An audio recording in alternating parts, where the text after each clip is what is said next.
And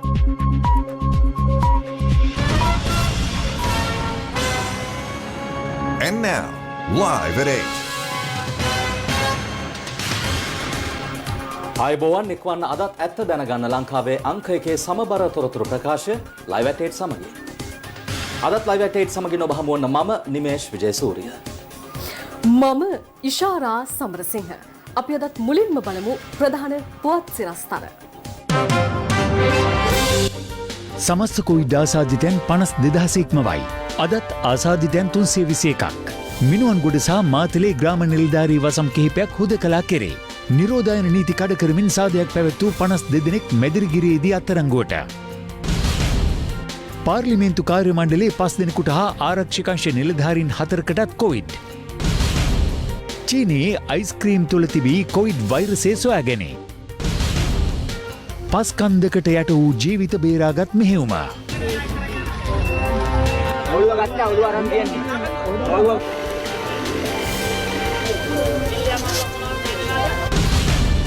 පාටලීගේ 43 සේනාංකේ වැඩ ආරම්භයි. බිබිලෙන් හමු ඊතලය. අපට දැන් අහුවෙලා තියෙන වස්තුත් එක්ක බැලුවම මේ සලකුණු හරි. අනුරාධපුර භික්ෂු විශ්වවිද්‍යාලය දින නියමයක් නොමැතිව වසා දමා තිබෙනවා. එහි ලේකකාධිකාරී යූ.ඩී. දොඩංවල මහතා පැවසුවේ පරිපාලන මධ්‍යස්ථාන නිලධාරියෙකු සහ අනධ්‍යයන කාර්ය මණ්ඩල නිලධාරීන් සිව් දෙනෙකු COVID-19 ආසාදිතයින් ලෙස හඳුනා ගැනීමත් සමග සෞඛ්‍ය නිර්දේශ අනුව එම පියවර ගත් බවයි. මේ අතර අදත් COVID-19 ආසාදිතයින් 321 දෙනෙකු මෙරටින් වාර්තා වුණා. ඒ අනුව මෙරටින් හඳුනාගත් සමස්ත ආසාදිතයින් සංඛ්‍යාව 52,634ක්. රජයේ ප්‍රවෘත්ති දෙපාර්තමේන්තුව ඊයේ තවත් COVID-19 මරණයක් වාර්තා කළා. එම මරණය වාර්තා වුණේ ඇතුල්කෝටේ ප්‍රදේශයෙන්. 82 වෙනිදා ආසාදිත කාන්තාවක් කොළඹ ජාතික රෝහලේ සිට IDH රෝහලට මාරු කර යැවීමෙන් අනතුරුව ඊයේ මිය ගොස් ඇත්තේ COVID-19 ආසාදනයත් සමග උග්‍ර හෘද රෝගයක් හේතුවෙන්. මෙරට සිදු වූ ආසාදිත මරණ අතුරින් 116ක්ම සිදු ඇත්තේ වයස අවුරුදු 71ට වැඩි පුද්ගලයින්.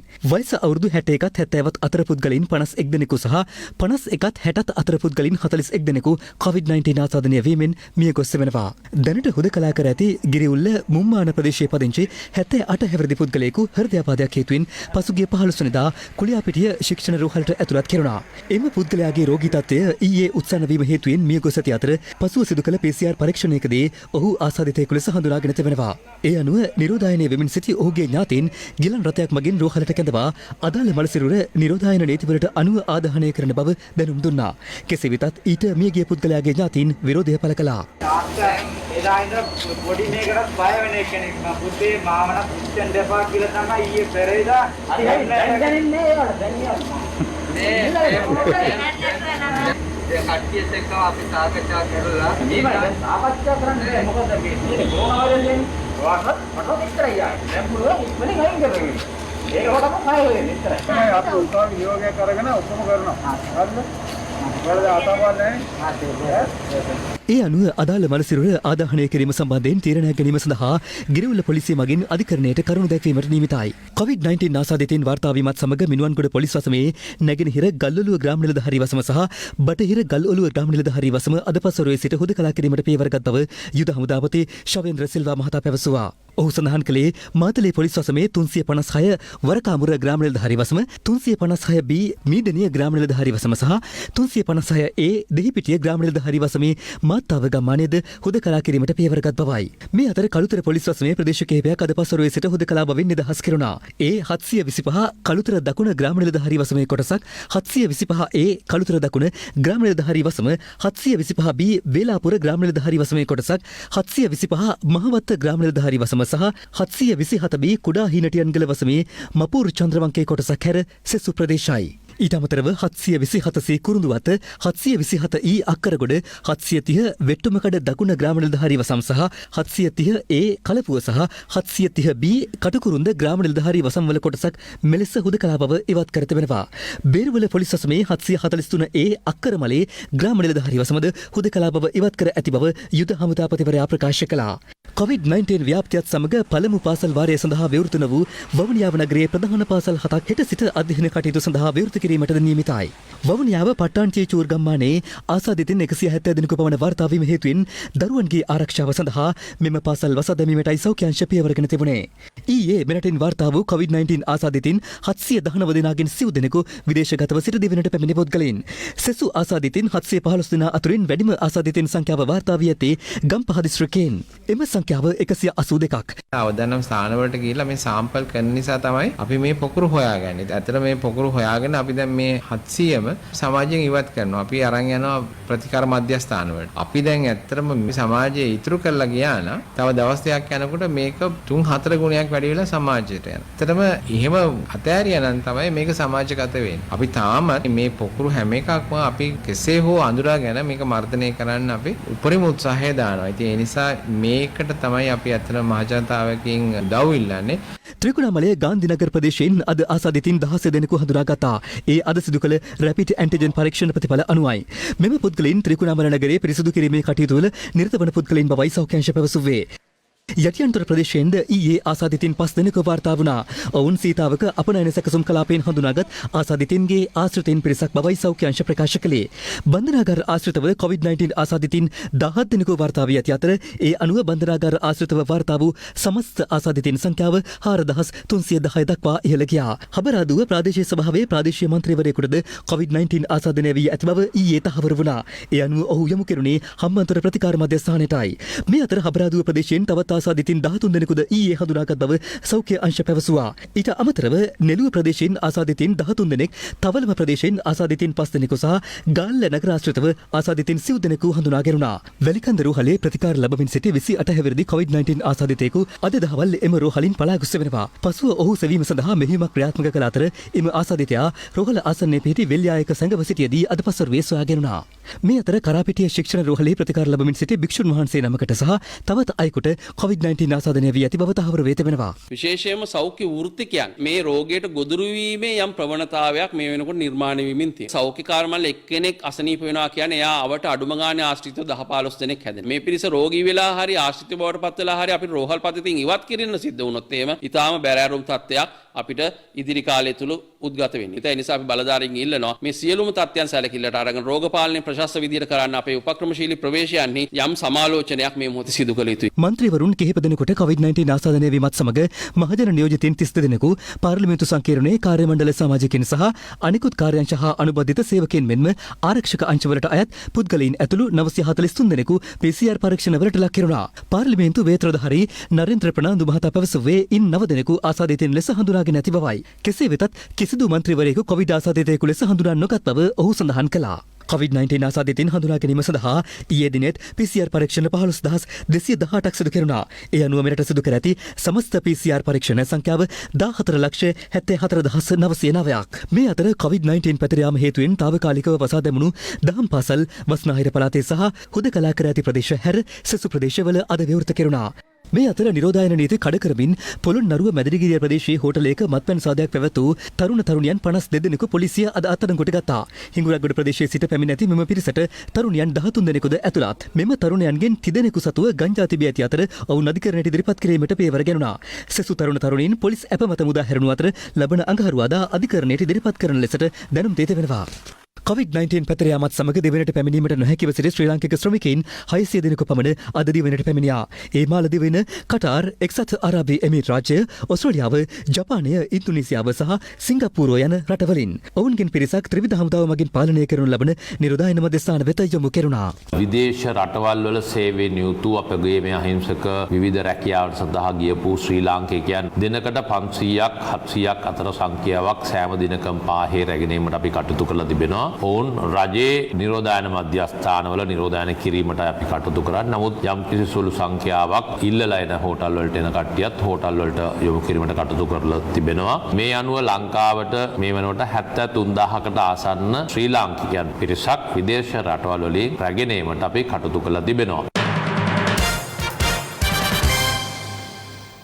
මේ අතර තවත් COVID-19 ආසාදිතින් 428 දෙනෙකු අද මෙරටින් වාර්තා වූ බව COVID-19 වැළැක්වීමේ ජාතික ක්‍රියාන්විත මධ්‍යස්ථානයේ ප්‍රධානී යුද හමුදාපති ජනරාල් ශවේන්ද්‍ර සිල්වා මහතා පැවසුවා. ඒ අනුව අද දිනට වාර්තා වූ COVID-19 ආසාදිතයින් සංඛ්‍යාව 749ක්. කොවිඩ් මර්ධන එන්නත් මෙරටට ගෙන ඒම සම්බන්ධයෙන් මේ දිනවල දැඩි කතා බහට ලක්ව තිබෙනවා. ඒ පිළිබඳව සෞඛ්‍ය අංශ සහ දේශපාලනඥයින් විවිධ අදහස් පළ කරන අතරතුර එන්නත මෙරටට ගෙන ඒමේදී කරුණු 5ක් පිළිබඳව අවධානය යොමු කළ යුතු බව රජයේ වෛද්‍ය නිලධාරීන්ගේ සංගමය පවසනවා. ඔක්ස්ෆර්ඩ් එන්නත මෙරටට ගෙන ඒම සම්බන්ධයෙන් වැඩි අවධානයක් යොමුව ඇති බව කෙහෙලිය රඹුක්වැල්ල මහතා අද ප්‍රකාශ කළා.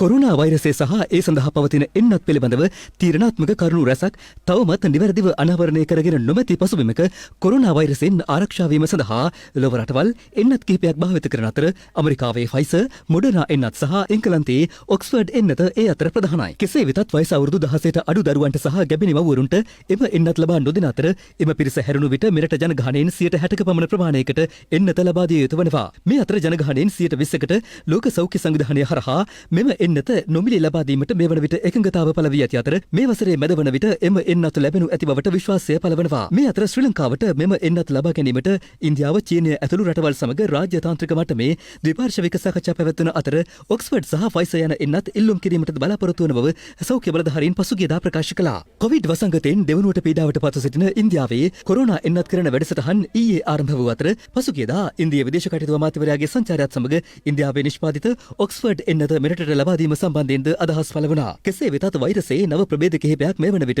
ලොව රටවල් කිහිපයකින් වාර්තා වී ඇති අතර එම වෛරස් ප්‍රභේද සමග දැනට හඳුන්වා දී ඇති එන්නත් ප්‍රතික්‍රියා කරන ආකාරය පිළිබඳව මෙතෙක් ගැටලුවක් පැන නැගී නොමැති බවයි සෞඛ්‍ය සේවා නියෝජ්‍ය අධ්‍යක්ෂ ජෙනරාල් විශේෂඥ වෛද්‍ය හේමන්ත හේරත් මහතා ප්‍රකාශ කළේ. මේ එන්නත් ක්‍රියාත්මක වන ආකාරය හා මේ වෛරස හැසිරෙන ආකාරය අතර නොගැලපීමක් තිබුණොත් සමහර විට මේ එන්න ක්‍රියාත්මක නොවන්න ඉඩ තියෙනවා. නමුත් දැනට අපි භාවිතා කිරීමට සාකච්ඡාවෙමින් පවතින එන්නත් සහ සංසන්දනය කරනකොට මේ දක්වා ලැබිලා තියෙන තොරතුරු අනුව එවැනි ගැටලුවක් මතුවෙලා නැහැ. ඉදිරියේදී ලැබෙන තොරතුරු මත එවැනි තත්ත්වයක් මතු වුණොත් ඒ හා අනුගත වෙමින් අපිට අපේ ක්‍රමෝපායන් වෙනස් කරන්න සිද්ධ වෙයි. දැනට ඒ පිළිබඳ එහෙම ගැටලුවක් මතුවෙලත් නැහැ. ඒ නිසාම අපේ ක්‍රමෝපායන් වල වෙනසක් සිද්ධ වෙන්නේ නැහැ. ලෝක සෞඛ්‍ය සංවිධානය යම් නිර්දේශයක් තියෙන එන්නතක් ගෙන්වා ගැනීම සඳහා අපි දක්ෂ වෙන්න ඕන. දෙවෙනි එක තමයි එන්නතේ ඵලදායිතාව. මට ලෙඩේ හැදෙන්නේ නැතුව ඉන්න කොච්චර chance එකක් තියනවද කියලා. ෆයිසර් එන්නත වගේ 95%ක ඵලදායිතාවත් ඒ වගේ එන්නතක් අපි ගෙන්නනකොට ඒතර අපිට 5යි වරදින chance එක තියෙනවා. 95%ක්ම හරියන්න තමයි chance එක තියෙන්නේ මේ දක්වා ලැබිලා තියෙන අත්දැකීම් එක. කියන්නේ අපි ගෙන්නන එන්නත ජනතාවට අතුරු ආබාධ මතුවෙන අනාරක්ෂිත එන්නතක් වෙන්න බෑ. ඇත්තටම විශේෂඥ කමිටු 3ක් පත් කරලා තියෙනවා. කොයි එන්නතද රටට වැඩියෙන්ම ගැලපෙන්නේ කියන එක පිළිබඳව අධ්‍යයනය කරලා ඒ කරුණු වාර්තා කරන්න. ඒකට මේ කොයි එන්නත කවදා එනවද කියන එක විතරයි අපිට තාම හරියට කියන්න බැරි. අපි හැකියික්මනින් ඵලදායි එන්නතක් ලබා දෙන්න තමයි තීරණය කරලා තියෙන්නේ. මේ අතර වාරයේ කොවිඩ් මර්ධන පැනිය සම්බන්ධයෙන්ද රජරට විශ්වවිද්‍යාලය පරීක්ෂණ ආරම්භ කර ඇති අතර එහි සාර්ථක අසාර්ථක භාවය තීරණය වන්නේ එම පරීක්ෂණවල ප්‍රතිඵල අනුවයි. කොවිඩ් එන්නත් මෙරටට ගෙන්වීම සම්බන්ධයෙන් ආණ්ඩුවට කිසිදු සැලැස්මක් නොමැති බවට විපක්ෂයද චෝදනා කළා. දැන්වත් ආණ්ඩුවට තේරෙන්නට ඕන අපේ රටට එන්නත අවශ්‍යමයි. ලංකාවේ එන්නත කිරීම ගැන කිසිම සැලසුමක් නැහැ. අපිට කිව්වා සියලු දෙනාටම මාර්තු මාසේ ලැබෙනවා කියලා. ඒක සම්පූර්ණ අසත්‍යයක්. කෙසේ වෙතත් රජය පවසන්නේ කොවිඩ් මර්ධන එන්නත් කඩිනමින් මෙරටට ගෙන ඒමට පියවරගෙන ඇති බවයි. විශේෂයෙන්ම ප්‍රධාන එන්නත් දෙක තමයි මේ වෙලාවේ අවධානය යොමු වෙලා තියෙන ෆයිසර් එන්නත සහ ඔක්ස්ෆර්ඩ් ඇස්ට්‍රාසෙනිකා එන්නත. අපි හිතනවා අපිට තවත් සති දෙකක් ඇතුළත වගේ පළවෙනි වතාවට කොරෝනා රෝගීට ලබා දෙන එන්නතක් ලංකාවට ගෙනෙන්න හැකි වෙයි කියලා. ලෝක සෞඛ්‍ය සංවිධානය පිළිගන්නේ නැහැ.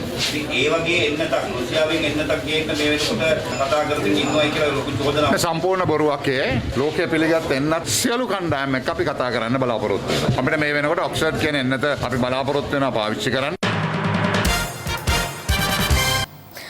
තලංගම ප්‍රදේශයේ පස්කන්දකට යටවීමෙන් අද පෙරවරුවේ පුද්ගලයන් දෙදෙනෙකු අනතුරට ලක් වුණා. අප වාර්තාකරු පැවසුවේ අදාළ පුද්ගලයන් දෙදෙනා නිරුපද්‍රිතව බේරා ගැනීමට හැකි වූ බවයි. අද පෙරවරු 9ට පමණ තලංගම හීනටි කුඹුරු ප්‍රදේශයේ තාප්පයක් ඉදිකිරීම සඳහා අත්තිවාරම් සකසමින් සිටි පුද්ගලයන් දෙදෙනෙකු මෙලෙස පස්කන්දකට යට වුණා.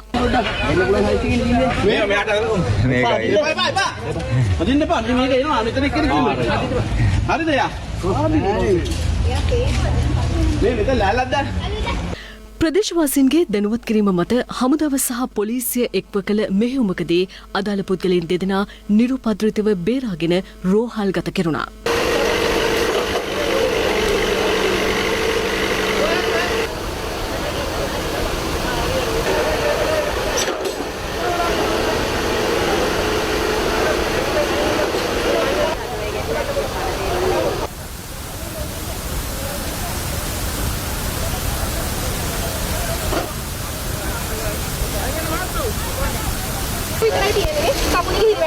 ඔව් ඉරිමැට්ල ඒක මේ උනාට පස්සේ හොඳයි මට. ඉන්න පුළුවන් මට අමාරුවක් ඒක. හරි මලි බය වෙන්න එපා.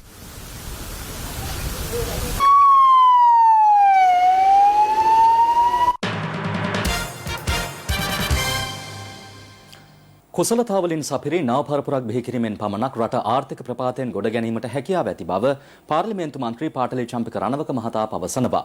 43 වන සේනාංකයේ නම් පුරවැසි ව්‍යාපාරයේ මංගල ප්‍රකාශය එළිදැක්වීමේ අවස්ථාවට එක්වෙමින් ඔහු මේ බව ප්‍රකාශ කළා.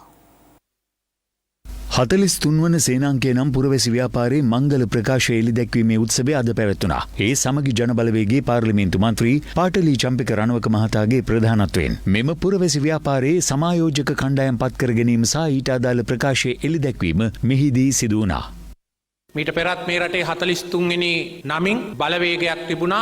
මේ බලවේගය වෙන්නක් නෙවෙයි. මේ නියෝජනය කරමින් සිටින්නේ අධ්‍යාපනය නැමැති කුසලතාවය මතින් ඉහළට ඔසවන ලද බලවේගයක් තමයි අපි මේ නමින් හඳුන්වන්නේ. මේ හැම දේශපාලකයටම අපි දොස් කියලා වැඩක් නැහැ. අපේ රටේ මේ පසුගිය අවුරුදු 70ක කාලය ඇතුළත ඇතිවෙච්ච ඒ හොඳ නරක දෙකටම මගේ හැඟීමේ හැටියට නම් වගකිව යුත්තේ පවුල් 4ක් පමණයි. පළමු යුගයේදී සේනානායක කොතලාවල පරම්පරාව, දෙවැනි යුගයේදී බණ්ඩාරනායක රත්වත්තේ පරම්පරාව, තුන්වෙනි යුගයේදී ජාවර්ධන වික්‍රමසිංහ පරම්පරාව, දැන් නම් මේ 2005න් පස්සේ රාජපක්ෂ පරපුර. පාර්ලිමේන්තුවේ 225ටම දොස් නැගීම වරදක්. මොකද ඔවුන් මේ පාලන තන්ත්‍රයට සම්බන්ධ වෙලා නැහැ. තීරණ තීන්දුව ගැනීම වලට සම්බන්ධ වෙලා නැති නිසා. අද අපේ රටේ ප්‍රාදේශීය දේශපාලනය මෙහෙවන්නේ වැලි කළුගල් පස් මත්ද්‍රව්‍ය මත්පැන් සහ ඔය රෙස්ටොරන්ට් නමින් හඳුන්වන නිල නොවන ගණිකා මඩම් මෙහෙවන බලවේගයක් බව අපි අමතක කළ යුතුයි. අපි තේරුම් ගත යුතු වන්නේ කලකිරීමෙන් පසු වෙන පිරිසක් එකතු කරගෙන හුදු ආණ්ඩු පෙරලියකින් අද මේ රට එක අඟලක්වත් ඉදිරියට ගෙනියන්න බැරි බව. සමහර විට මීටත් වඩා රට අපහසුතාවයට, අමාරුවට, අර්බුදයට ගමන් කරන්නට ඉඩ තිබෙන බව. ඒ නිසා අද අපට අවශ්‍ය වන්නේ යුග පෙරලියක්. ඒ යුග පෙරලියට ගාමක බලවේගයක් අවශ්‍යයි. ඒ ගාමක බලවේගය ගොඩනගා ගැනීමට නම් මේ රටේ කුසලතාපූර්ණ පිරිසට අපි දේශපාලන, ආගමික, ජනවාර්ගික හෝ වෙනත් ભેදවලින් තොරව ආරාධනා කළ යුතුයි මේ රට ගලවා ගන්නා ලෙස. අන්නේ සඳහා මූලාරම්භයක් තමයි අපි මේ 43 වෙනි සේනාංකයෙන් ඉන්න හිතන රටකට පාර කපන්නට බලාපොරොත්තු වෙන්නේ. මේ අතර සමගි ජනබලවේගයේ අද කැඳවා තිබූ මාධ්‍ය හමුවකදී මේ සම්බන්ධයෙන් මාධ්‍යවේදීන් ප්‍රශ්න කළා. දැන් එතකොට සමගි ජනබලවේගයයි ඕයි වෙන ගමනක්ද මේ යන්න හදන්නේ? නෑ, මේක පටලෝ ගන්න එපා. සමගි ජන බලවේගය කියන්නේ දේශපාලන පක්ෂයක්. කලින් කලට දේශපාලන ව්‍යාපාර එනවා. අපිට ඒව එක කිසි එකක් එක්කවත් ගැටලුවක් නැහැ. නමුත් අන්තිමට ඡන්ද ඉල්ලනකොට දේශපාලන පක්ෂවලින් තමයි ඡන්ද ඉල්ලන්නේ. ඒ සිවිල් සමාජය ඔක්කොම අන්තිමට එකතු වෙන්නේ ඒ අය විශ්වාස කරනවා නම් මේ තියෙන රජය හොඳයි කියලා එතනට එකතු වෙන්න ඕනේ. නැත්තම් විපක්ෂයට ඇවිල්ලා එකතු වෙන්නේ. ඒතර එකතු වෙන්නේ විපක්ෂයේ විශාලම පක්ෂයට සමගි ජන බලවේගය. සමගි ජන බලවේගයේ මහලේකම් රංජිත් මද්දුම් බණ්ඩාර මහතාගෙන් අප කළ විමසීමකදී ඔහු පැවසුවේ තම පක්ෂයද මේ සම්බන්ධයෙන් දැනුවත් බවයි. ජනතාවට සහන සැලසීමට රජය අපොහොසත් වී ඇති බව විපක්ෂ නායක සජිත් ප්‍රේමදාස මහතා පවසනවා. විපක්ෂ නායකවරයා මේ අදහස් පළ කළේ බුත්තල වගුරුවෙල පැවති විපක්ෂ නායක ජංගම සේවයකට එක්වමින්. විපක්ෂ නායක ජංගම සේවය අද විපක්ෂ නායක සජිත් ප්‍රේමදාස මහතාගේ ප්‍රධානත්වයෙන් බුත්තල පොහොයමලු රජමහා විහාරස්ථානයේදී පැවැත්වුණා. සම්බන්ධ වීමට නොහැකි කොරෝනා 19 මර්ධනය කිරීමේ එන්නත ගෙන්නන්න යනවා රුපියල් මිලියන 10,000.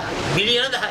හරියටම ඒ ගාණම සීනි බදු වංචාවෙන් රජයට සම්බන්ධ තැරවකාරී හොඳ ගාණක් ගහලා තියෙනවා. එසේ මෙසේ ගාණක් නෙවෙයි මිලියන 10,000. ඒ විතරක් නෙවෙයි පොල් තෙල් වලින් ගහලා තියෙනවා. එතකොට මේ ගහන්නේ කාටද? ගහන්නේ පොදු ජනතාවගේ බඩට. හැබැයි පොදු ජනතාවගේ බඩට ගහන ගැහිල්ලේ ප්‍රතිඵලය අර ධන කුවේරින් භුක්ති විඳින මේ ප්‍රදේශයේ ගොවි ජනතාවට හරියාකාර ආදායමක් නැහැ. අස්වනු විනාශ වෙලා රක්ෂණ වන්දි ලබා ගන්නට හැකියාවක් නැහැ. අන්ත දුක්ඛිත භාවයට පත් වෙලා. එහෙම රටේ භයංකාර තත්ත්වයක් සමාජීය වශයෙන් ආර්ථික වශයෙන් තිබෙනකොට කොරෝනාවේ සෞඛ්‍ය අවදානමක් ඇතුළු 69 ලක්ෂයක් 68 ලක්ෂයක් වරම් ලබා දුන්නු මේ රජය කරන්නේ මොකක්ද? සීනි වලිනුත් ගහනවා, පොල් තෙල් වලිනුත් ගහනවා. දුෂ්කර ගම්මාන සංවර්ධනය නොකර සෑම විටම සොරකම සහ දූෂණයට මුල් තැන දෙමින් පසුගිය යහපාලන රජය කටයුතු කළ බව අමාත්‍ය ජොන්ස්ටන් ප්‍රනාන්දු මහතා පවසනවා. අමාත්‍යවරයා මේ බව සඳහන් කළේ මීමුරේ මාර්ගයේ කොටසක් අද සංවර්ධනය කිරීමේ කටයුතු ආරම්භ කරමින්. ජනාධිපතිතුමාගේ සෞභාග්‍ය දැක්ම ප්‍රතිපත්ති ප්‍රකාශයේ සඳහන් මාර්ග ලක්ෂයක් සංවර්ධනය කිරීමේ ව්‍යාපෘතිය යටතේ මීමුරේ මාර්ගයේ කිලෝමීටර් 13ක් කාපට් අතුරා සංවර්ධනය කිරීම අද ආරම්භ කෙරුණා. ඒ ජොන්ස්ටන් ප්‍රනාන්දු හා ලොහාන් රත්වත් යන අමාත්‍යවරුන්ගේ ප්‍රධානත්වයෙන්. විශේෂයෙන් මතක් කරන්න ඕන සෞභාග්‍ය ඉදිරි දැක්ම වැඩපිළිවෙල මේ රට තුළ ක්‍රියාත්මක කරගෙන යන අවස්ථාවේදී එන මාසේ 13 වෙනිදා අතිගරු ජනාධිපතිතුමා ගමක් සමග පිළිසඳරක් වැඩසටහනට මීමුරේ ගම්මානයට එනවා. ඊට කලින් මේ වැඩේ පටන් ගත්තු එක ගැන අපි ඔබ දෙපළටම අපේ ස්තුතිය මේ අවස්ථාවේ පුද කරනවා. රටක ආර්ථිකයේ මර්මස්ථානය තමයි නහර පද්ධතිය හැටියට තමයි මහා මාර්ග පද්ධතිය අපි සලකන්නේ. මහා මාර්ග පද්ධතිය දිනු වෙනවයි කියන්නේ ආර්ථිකය විශාල පිම්මක් ඉදිරියට යන වැඩපිළිවෙලක්. ආර්ථිකය වැටිලා අනාරක්ෂිතයි. ඒ දෙකත් එක්ක අනිත් පැත්තෙන් අපිට කොවිඩ් අර්බුදයට මුහුණ දෙන්න සිද්ධ වුණා.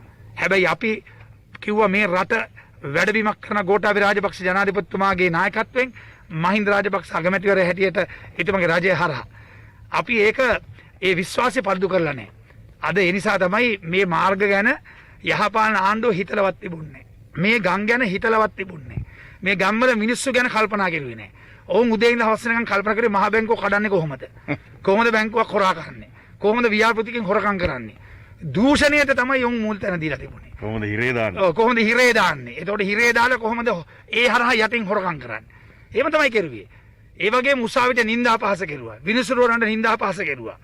පොලිසිය CID එකේ ගෞරවය තිබිච්ච ගෞරවය විනාශ කරලා දැම්මා. හැම අතින්ම රට විනාශ කරපු යුගයක් තමයි තිබුණේ. මෙයාට ටීවී එක නැහැ, පේන්නේ හරියට ටෙලිෆෝන් නැහැ මෙහාට. ඒත් මේ ජනතාව දැනගෙන හිටියා මේ රට විනාශ කරපු රට අනාරක්ෂිත කරපු මිනිස්සු පළව හැරලා ගෝඨාභය රාජපක්ෂ ජනාධිපතිතුමාව ජයග්‍රහණය කළ මහින්ද රාජපක්ෂ ජනාධිපතිතුමාගේ අගමැතිත්වයෙන් පත් කරගන්න ඕන ආණ්ඩුවක් හදා ගන්න ඕන කියලා මේ ගම්වල අහිංසක ජනතාව විශාල වශයෙන් අපිට සහයෝගය දුන්නා. This is Live at 8. යළිත් අවධානය දේශීය පුවත් වෙත.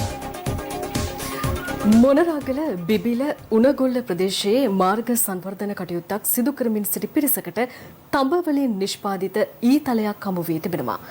උණගොල්ල පුරාණ රජමහා විහාරයේ විහාරාධිපති හිමියන් පවසන්නේ එය ඌව වෙල්ලස්ස සටන ආරම්භයට අයත් පෞරාණික වටිනාකමකින් යුත් ඊතලයක් බවයි. ඉංග්‍රීසි පාලකයන්ට එරෙහිව 1818 ඌව විල්ලස්සේ ඇති වූ කැරැල්ලේ ආරම්භය සනිටුවන් කරමින් 1847 සැප්තැම්බර් 16 වනදා එවකට ඌව දිසාභාර සිල්වෙස්ටර් ඩග්ලස් වින්සන් නම් උප ඒජන්තවරයාට මාරක හීයක් මුදාහල හෙළවිරුවා ලෙස ඉතිහාසයේ සඳහන් වන්නේ මීගාපිටිය වලව්වේ හිටියාමි මුදයන්සේ රටේරාලයි. ඉතිහාස පුරාවෘතයන්ට අනුව ඒජන්තවරයා උණගොල්ල ප්‍රදේශයේදී එම හී පහරට ලක්වමිය ගොස් තිබෙනවා. සිල්වෙස්ටර් උප ඒජන්තවරයා වෙනුවෙන් ඉංග්‍රීසි පාලන සමයේ ඉදිකරනු මෙම ස්මාරකය අසල වූ බදුල්ල බිබිල මාර්ගයේ සංවර්ධන කටයුත්තක් සිදු කරමින් සිටි තරුණ පිරිසකට අද තඹවලින් නිෂ්පාදිත මෙම හීය හමු වුණා. මේක ඒකම තමයි. මේ විල්ලුවෙන් තියෙන මෙතන උල තියෙනවා. මෙතන නෙත්තියක් තියෙනවා. අගට මේ ඊතලෙම තමයි. ඊගහම තමයි මේක. මේ ගහඳුන මේ කෙලින් අතර තිබිලා පස්සේ නැමිලාද? ඔව් නැමිලා තියෙනවා. හවුද මම මැෂින් එකෙන් ගන්නකොට මේ උලක් වගේ තියෙන නේද? ඔව් ඒකනේ බතාරක නේ යන්නේ. තාමත් මේ මොට්ට වෙලා නැහැ වගේ. ඊට පස්සේ ඊතලයක් කියලා නම් ඒ වෙලාවේ දන්නේ නැහැ කම්බි කෑල්ලක් වගේ දැක්කේ. උඩට අරන් බලනකොට තමයි ඊතලයක් වගේ තිබුණේ. විල්සන් කියන මේ ඒජන්තවරයා ඇවිල්ලා මේ හරිය තිබුණු ගෙවල් දොරවල් ගිනි ගහලා කියලා හැමදේම ජරා වැඩ කරානේ. ඉතින් මෙයා අල්ලගන්න තමයි හුඟක් මහන්සි ගත්තා. මෙයා අහුණා. ඒ අහුනේ මෙතන දින්නේ අර එහා පැත්තේ තියෙන ගංගායිනේ තියෙන රඹුක් ගාල. එතනදී ඉද්දා. ඉදින්නේ මේ හිටියා මෙරටේලා. ඉතින් සමහර වෙලේ ඒ වැඩිච්ච ඊතලේ ඇඟේ තියෙන්න ඇති. ඉතින් මෙතන ගෙනල්ලා මලකන තියාපු තැනනේ. මේ ස්මාරකේ ළඟ තමයි මලකම තිබුණු තැන. මෙතෙන්දින් ඒක ඉවත් කරලා විසි කර දාන්න ඇති. ගලවලා. අපිට දැන් අහුවිලි තියෙන වස්තුත් එක්ක බැලුවම මේ සලකුණු හරි. ඔබ නවතත් ලයිව් ඇට් සමගින් අඩුපාඩු රසක් මැද අකුරු කරන දරුවන් පිරිසක් පිළිබඳ පුවතක් අපට බදුල්ල දිස්ත්‍රික්කයෙන් වාර්තා වුණා. මේගහ කිවුල කොට්ටාසේ පොල්ගහ අරාව විදුහලේ දරුවන් 165 දෙනෙකු මහත් බාධක මැද අකුරු කරන්නට දරනා වෑයම ගැනයි මේ කතාව.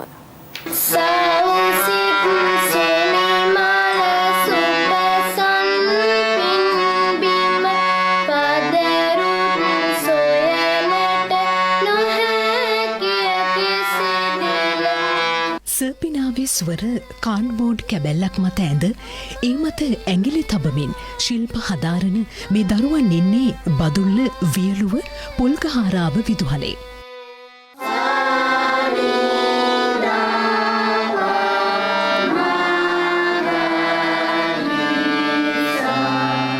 අපිට ඉස්සර පිනාගන්න විදියක් නැහැ. ඒ හින්දා අපි මේ වගේ හදාගෙන පුරුදු වෙනවා. අපේ ඉස්කෝලේ බටනලා වලින් සමස්ත ලංකාව ගිහින් තියෙනවා. තව සින්දු කියන්නත් ගිහින් තියෙනවා. අපිට සංගීත භාණ්ඩ මදි. ඒවත් නැහැ කියලා අපි පසුතැවෙන්නේ නැහැ. අවුව වැස්ස මැද වුණත් දරුවන්ට අකුරු කරන්නට සෙවන දෙන මේ නිවහනත් ඒ අයට ලොකු දෙයක්.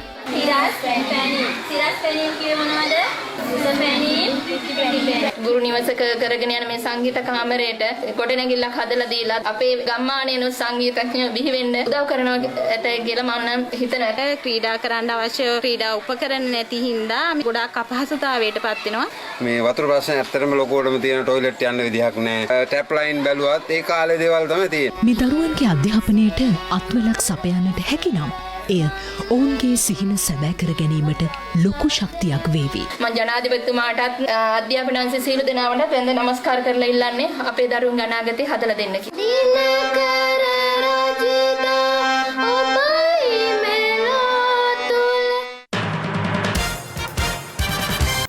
ඒ සමගින් ලයිව් ඇටේට් තුලින් සමුගන්නයි මේ සූදානම.